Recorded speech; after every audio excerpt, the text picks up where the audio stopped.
A bird protection activity was launched recently at Tashkent Botanical Garden in Uzbekistan. 60 artificial nests for small owls, titmouses and small turtle doves were installed. These birds have become rare in the capital city because of the urban development and tree-cutting activities.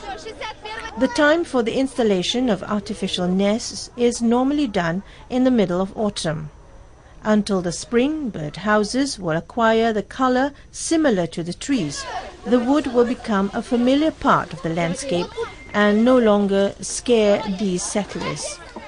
This activity was organized by Uzbekistan Society for the Protection of Birds and dedicated to autumn bird watching. During the event, the Society's members explained about the birds living around us and how to save them. Various educational competitions and quizzes for children are also held. Prizes were awarded to the most active participants of the activities during the event. The main objective of the event campaign was to acquaint the public with wild birds living around us and to give an awareness on the practice of conservation.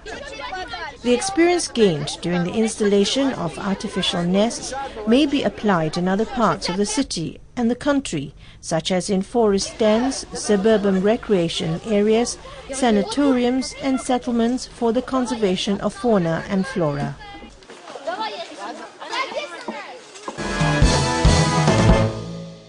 Over the last 100 years, the ancient complex of Persepolis in Iran's southern province of Fars has been an area of long-term excavations.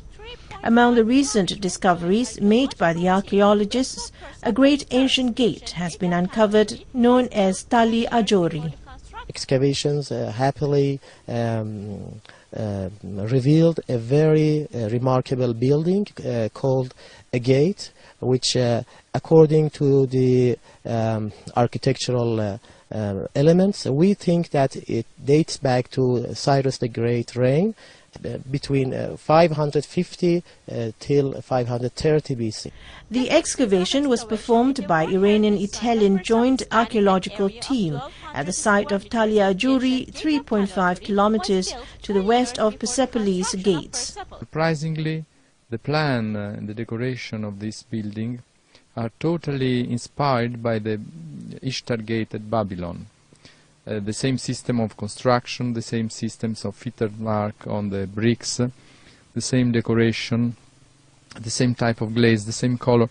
Everything is surprisingly similar to the Ishtar Gate. And the two main subjects which we found are the bull and the snake dragon, which in Babylonia is called Mushushu. Spanning an area of 12,000 square meters, ancient gates of Tali Ajori was built 20 years before the construction of Persepolis. My job in particular as a surveyor was to acquire spatial data, which means to acquire points that enable us to make drawings of the structures and of course, the findings that we have on the site. We use different techniques to do this, but mainly we are supported by a topographic system. The discovered objects of the excavation were transferred to the Persepolis Museum. The oldest wooden boat ever found on the Korean peninsula is now on public display for the first time. The ancient boat demonstrates that people in the New Stone Age used fishing boats. It took archaeologists 10 years to treat the ancient relic for preservation. The Bangudaye petroglyphs from the Neolithic period was discovered in Ulsan in 1971. Among some 200 rock engravings decorating the surface of the boulder is a scene of fishermen on a boat hunting whales. Parts of a wooden boat that can testify to the verity of that rock engraving have been unveiled at last. Estimated to be about 8,000 years old, these wooden boat pieces seem to have been made from a 200-year-old pine tree, which was probably carved out to create a round bottom. The oldest boat excavated on the Korean peninsula required 10 years of treatment for preservation since its discovery in Changnyong, South Gyeongsang Province in 2005. Park Jin-il, curator of the National Museum of Korea, said there was some speculation about what it really looked like. But now that they found the real pieces, they can make more accurate estimates about the boat's shape. A special exhibition was held to show how climate change changed the ancient people's survival tactics in Neolithic period. More than 470 assorted prehistoric relics that provide a glimpse into the lives of the Neolithic people were on public display. A deserted village near Izmir. Roofs of many houses disappeared in years.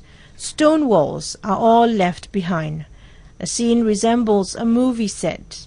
In 1970s, residents began to migrate to other places due to difficulties in finding jobs and transportation. Years passed and the population continued to decrease. Today, 75-year-old Ibrahim Yildirim is the only person living in the village.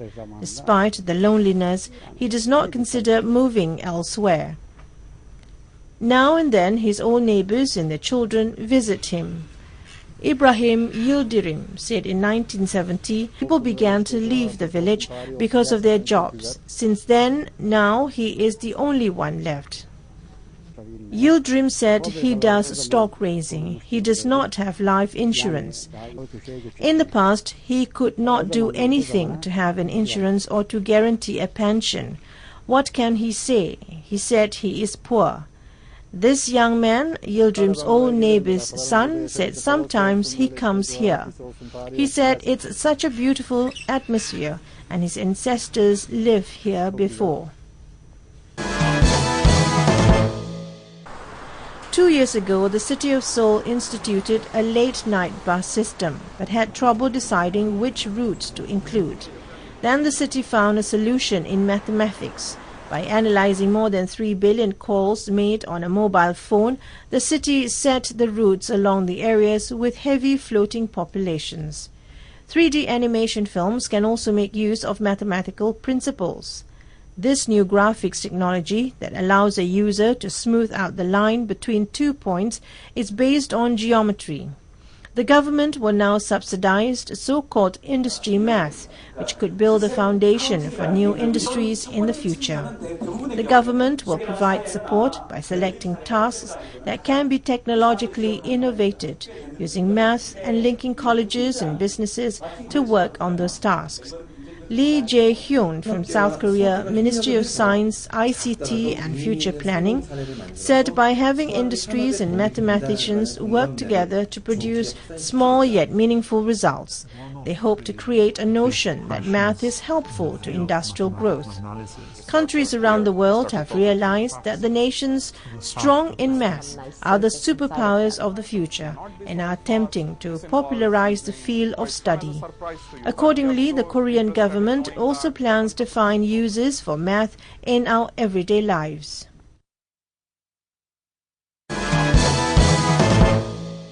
With its allocation of free exhibition space to select galleries, the 11th China International Gallery Exposition in Beijing is championing contemporary art in general and Chinese art in particular. With China being the second largest art market in the world, this makes for an event of global impact.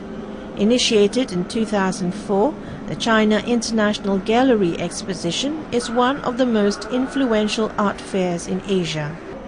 Its sheer scale, occupying the largest conference center in Asia, is in itself remarkable. The exposition area has been divided into 2 parts. In Area A, there were 50 outstanding galleries from all over the world, while in Area B, there were more than 50 exceptional artists presenting solo exhibitions. It's truly a visual feast.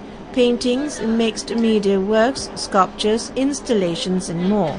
It was bursting at the seams with creativity. Among the exhibitors were the Beijing-based Hive Center for Contemporary Art, dedicated to Chinese abstract art, which is enjoying increasing global recognition. Xia Jifeng, director of Hive Center for Contemporary Art, said the art form has its origins in literati, ink painting and calligraphy, and it's rooted in traditional Chinese philosophies which stress the importance of mankind's harmonic relationship with nature and cultivation of the inner self through meditation. In its bid to stimulate international dialogue on Chinese and Asian contemporary art, the exposition is championing outstanding artists and galleries. One important policy this year was to give free exhibition space to invited galleries. We represent the Asian artists, including the China, Japan, Korea, Indonesia, India, even Philippines. So in this art fair, we brought our artists. We represent mainly the Asian artists. Here I'm showing the Miao Xiaochun and the Li Hui, the Chinese artist, but at the same time the Subodh Gupta, one of the most important contemporary artists in India. The exhibition also includes displays unfolding the creative process of contemporary masters such as Zhang Xiaogang, Fang Lijun and Yue Minjun. Other events include salons, workshops and seminars in which famed art collectors, curators, art agents as well as artists themselves share their professional perspectives. A spine-tingling attraction is alluring visitors to a small town in western Japan. The figure of a legendary spectre called Kappa, or water spirit, is emerging every 30 minutes from a pond at a local park in Hyogo Prefecture. The creepy creature was installed last year and has been drawing up to 1,000 visitors a day. Tomo Ogawa created the Kappa figure to boost local tourism. He works for the local municipal government. His hobby is collecting toy figurines. Ogawa says he likes to give people a scary thrill. He is planning to install another hair-raising folklore figure in a local wooded area. Called Tengu, it is a flying, long-nosed goblin. He hopes this ghoulish figure will entertain even more visitors as it flies above their heads.